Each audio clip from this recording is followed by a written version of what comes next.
নমস্কার, পশ্চিম মেদিনীপুর থেকে পুতুলের হোম কিচেন আপনাদের সকলকে জানাই স্বাগত। আশা করি আপনারা সকলেই খুব ভালো আছেন, আমিও খুব ভালো আছি। আজকে আপনাদের দেখাবো চিলি সোয়াবিন আর ফ্রাইড রাইস। তো আমি চিলি সোয়াবিনটা আগে করে নিই, তারপরে পরে ফ্রাইড রাইসটা করব। তো দেখুন, আমি এগুলোকে একদম ফুটন্ত গরম জলে একদম সেদ্ধ করে নিয়েছি।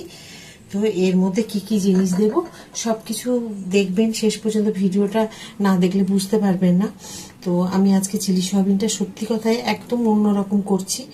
একবার তৈরি করে খেলেই বুঝতে পারবেন যে হ্যাঁ, সবার থেকে স্বাদ কিন্তু একটু আলাদা।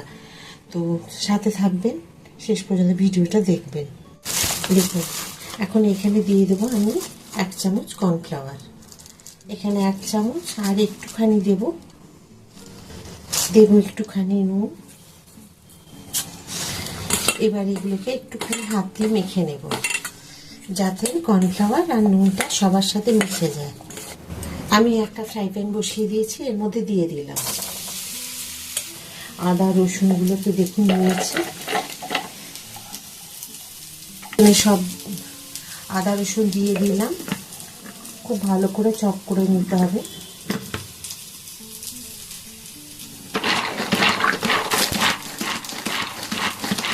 দেখে নেব কিরকম ভাবে চপ করা গেছে।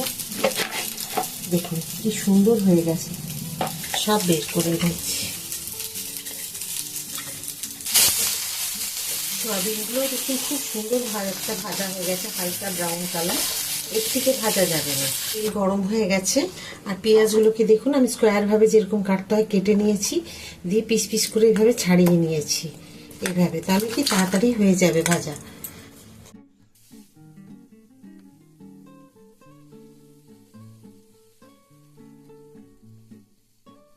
দিয়ে দিচ্ছি কেটে রাখা ক্যাপসিকাম, এগুলোকে এখানে দিয়ে দেবো।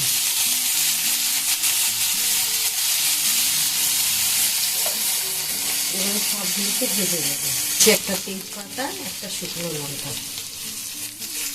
এবারে এগুলোকে সব ভেজে নেব খুব ভালো করে। দিয়ে দেবো একটু পরিমাণ মতো নুন। মনে রাখবেন, সোয়াবিনে যদি নুন দেন সেই বুঝে আন্দাজে কিন্তু নুন দিতে হবে। তো আমি দিয়ে দিলাম পরিমাণ মতো যতটুকু লাগবে, আর ভেজে নেব। এবার দেবো আছে কেটে রাখা টমেটো, ঠিক এইভাবে কাটবেন কিন্তু। দেখুন আমি যেভাবে কেটেছি, দেখুন খুব সুন্দর ভাজা হচ্ছে। একটু চাপা দিয়ে দেবো 2 মিনিটের মতো, তাহলে এগুলো সব ভালো বেশ নরম হয়ে যাবে। খেয়ে নেবো ঢাকা খুলে। দেখুন খুব সুন্দর ভাজা নরম হয়ে গেছে। এখন প্রথমেই দেবো সয়া সস, দিয়ে দিলাম পরিমাণ মতো। সয়া সস দিয়ে একটু ভাজবো।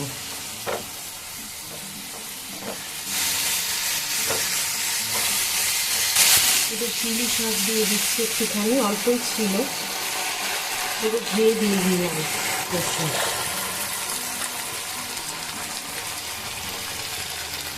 এখন দিয়ে দেবো একটুখানি হলুদ, মানে মতো একটু দেবো ব্যালেন্স রাখার জন্য চিনি। এবার এগুলোকে আবার একটু ভালো ভেজে নেবো। দেবো একটু চিকেন মশলা,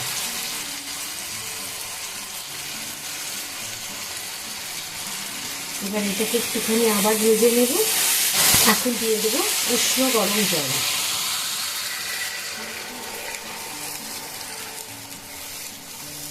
এরপর দিয়ে দেবো আমি যে সয়াবিনগুলো ভেজে রেখেছিলাম সেইগুলো।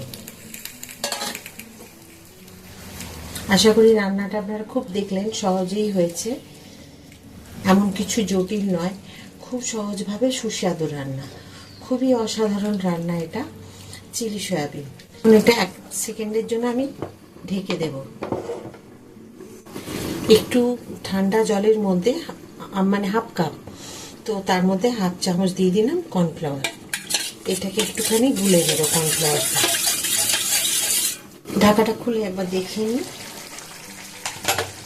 দেখুন খুব সুন্দরভাবে ফুটে উঠেছে, আর সব কিছুর একদম, মানে কি বলবো, কে এটা দেখলে বলবে না যে এটা সয়াবিনগুলো। ব্যাস, এবারে আমি কর্নফ্লাওয়ারটা যেটা গুলে রেখেছিলাম সেটা দিয়ে দিলাম। দেখুন এটাকে এবারে একটুখানি নাড়াচাড়া করে আবার 2 মিনিটের জন্য ঢেকে দেবো আমি।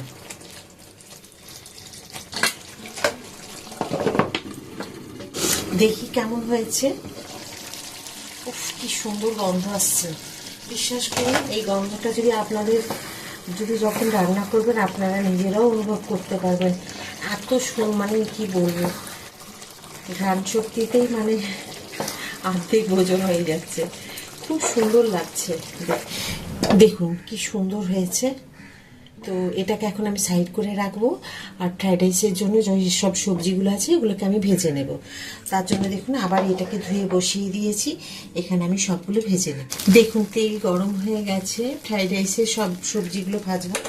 তো সবার প্রথমে আমি দিয়ে দেবো গাজর। তো গাজরগুলোকে আমি দেখুন কিভাবে কেটেছি, একদম পাতলা পাতলা করে, লম্বা লম্বা।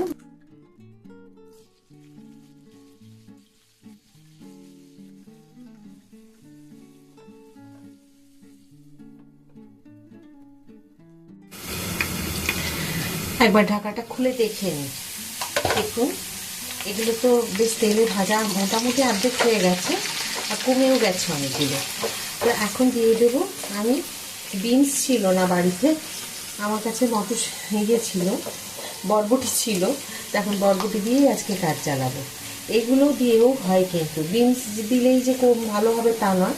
বিনস থাকলে অবশ্যই দেবেন, যদি না থাকে বরবটি দিয়েও আপনারা করে নিতে পারবেন। তো ঠিক এইভাবেই কিন্তু লম্বা লম্বা কেটে নেবেন।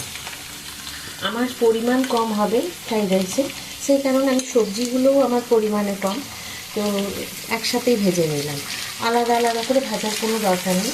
যখন অনেকজনের জন্য তৈরি করতে হয় তখন কী হয়, একটু আলাদা আলাদা করে ভেজে নিলে ভালো হয়। আর এতে আমি আগে গাজরগুলো ভেজে নিলাম, তারপরে আমি বরবটিগুলো দিয়ে দিলাম। বিনস থাকলেও তাই করবেন, তো হাই ফ্লেমে ভাজবেন, নালে কিন্তু মিডিয়াম ফ্লেমে বা লো ফ্লেমে দিলে এগুলো একদম নরম হয়ে ঘাটা হয়ে যাবে। আরেকবার দেখে নিন উল্টে।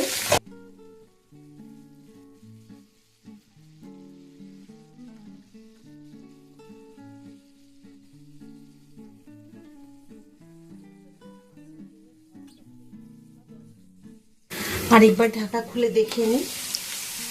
বাহ, খুব সুন্দর ভাজা হয়ে গেছে। দেখুন ক্যাপসিকামগুলো দিয়ে, এই যে দেখুন এগুলো দিয়ে আমি আবার ভেজে নেব। ব্যাস, তাহলেই আমার হয়ে গেল। দেখুন 1 চামচ নুন, বেশি দিলাম না কিন্তু, নাহলে নুন পোড়া হয়ে যাবে। মানে 2 মিনিট মতো আবার হাই ফ্লেমেই রেখে দেবেন। আরেকবার ঢাকাটা খুলে দেখে নিই, এর থেকে আমি তুলে রেখে দেবো। এখানে ভেজে নেব আমি কতগুলো কাজু কিশমিশ।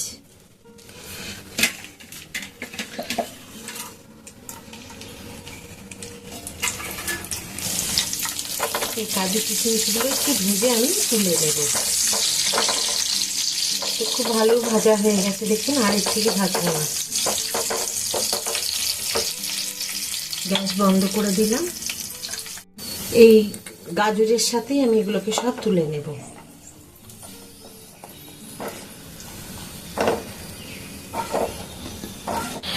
দেখুন আমি দেরাদুন রাইস ভিজিয়ে রেখেছি, প্রায় 1 ঘন্টা হয়ে গেল। চাল ভিজিয়ে রেখে যদি ভাতটা চালের ফ্রাইড রাইস বা বিরিয়ানি করেন না, দেখবেন অল্প সময়ও লাগে আর চালগুলো খুব লম্বা লম্বা ভাতগুলো হয়। তো দিয়ে দেবো 2টো তেজপাতা ধুয়ে রেখেছি, আর দিয়ে দেবো আমি অন্তত 1.5 চামচ নুন। ব্যাস, এবার আমি ভাতটাকে ফুটিয়ে নেব। এই যে গ্যাসে বসিয়ে দিয়েছি, এখন হয়ে যাক, তারপরে আপনাদের আবার দেখাবো ভাত হয়ে যাওয়ার পরে। দেখুন আমি 80% সেদ্ধ করে নিয়েছি চালগুলোকে, আর কি সুন্দর দেখুন ভাতটা হয়েছে ঝরঝরে। এই যে একদম দেখুন নরম হয়নি। এটা কিন্তু আবার যখন আমি সমস্ত কিছু সবজিগুলো মেশাবো তখন কিন্তু একদম পারফেক্ট হয়ে যাবে, যেরকম ভাত হয়, একদম গলা হবে না, ঝুরঝুরে। তবে এই চাল কিন্তু বেশি ওলট পালট করা যাবে না, ঘাটা যাবে না, তাহলে কিন্তু ভেঙে যাবে। দেখুন আমি এখানে যে ভাতগুলো করেছিলাম ডেকচিতে, এখান থেকে আমি অল্প একটু ভাত তলাতে রেখে দিয়েছি। দেখুন অল্প একটু, মানে বাকি ভাতটাকে তুলে রেখেছি ভাতগুলোকে। তো দেখুন অনেকটা আমি তেল দিয়েছি আর 1.5 চামচ মতো বড় চামচের ঘি দিয়েছি, সেটা আমি ভিডিও করতে ভুলে গেছি আপনাদের দেখাতে। আর এখানে আমি দিচ্ছি দেখুন, এখানে দিয়েছি সাজিরা, 3টে তেজপাতা, একটা বড় এলাচ, 4টে ছোট এলাচ, লবঙ্গ, দারচিনি, এগুলোকে সব আমি দিয়ে দেব তেলের মধ্যে।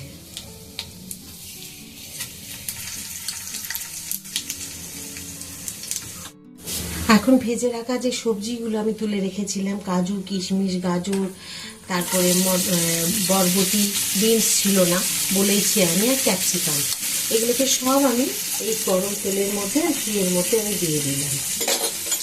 এই ফ্রাইড রাইসটা খুব সহজে এত সুন্দর হয়ে যায় না।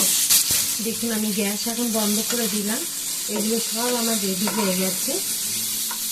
প্রথমেই আমি দিয়ে দেব এই যে এই গাজরগুলোর সাথে একটুখানি দেখুন চিনি, এটা এখন পরে মেশালাম, নাহলে ডালা ডালা পেকে যেত।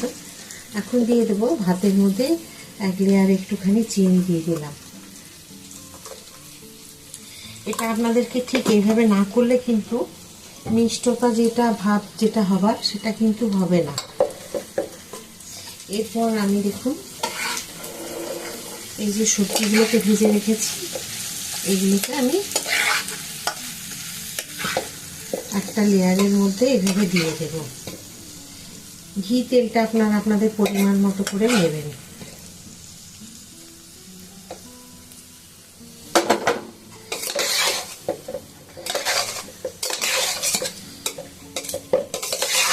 এইভাবে একটুখানি তলাগুলোকে এভাবে মিশিয়ে নেবেন।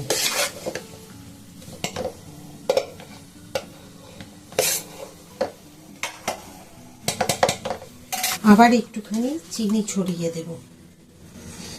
ফ্রাইড রাইসে খুব একটা মিষ্টি হয় না, তবু আমি এইটুকুখানি দিলাম, কেন এইটুকু না দিলে পরে একটু যে হালকা মিষ্টিটা সেটা হবে না। দেখুন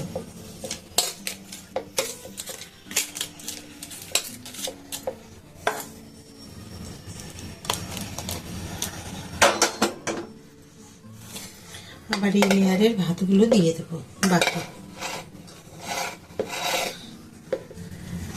লাস্টে এইটুকু ছিল,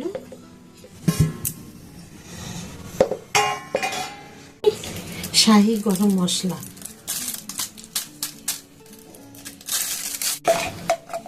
এখন দিয়ে দেবো দেখুন ঘি।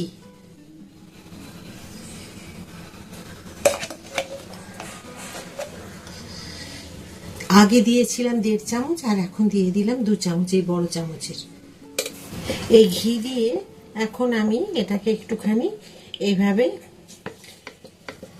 চামচটা একটু নাড়াচাড়া করে দেব, আর এটাকে একটা তাওয়ার মধ্যে দিয়ে বসিয়ে তারপর খাবার সময় পরিবেশন করব। ঢাকা দিয়ে এখন রেখে দিলাম, একটু পরে পরিবেশন করব। দেখুন আমি নিয়েছি, এইটুকুই খাবো আমি। আর চিলি সয়াবিন যেটা করেছি সেটা দেখুন কি সুন্দর লাগছে, মনে হচ্ছে চিকেন একেবারে। একবার অবশ্যই এইভাবে তৈরি করে খাবেন। আর আজকে ফ্রাইড রাইস আর চিলি সয়াবিন কেমন আপনাদের লাগলো রান্না, অবশ্যই আমাকে কমেন্ট করে জানাবেন। যদি ভিডিওটি ভালো লাগে প্লিজ লাইক করে দেবেন, সাবস্ক্রাইব করতে একদম ভুলবেন না। যেমন আপনারা আমার সাথে সব সময় থাকেন ওইভাবেই সাথে থাকবেন। আবার একটা নতুন ভিডিওতে নতুন রান্না নিয়ে আমি আপনাদের সকলের কাছে চলে আসবো। সবাই খুব ভালো থাকুন, নমস্কার।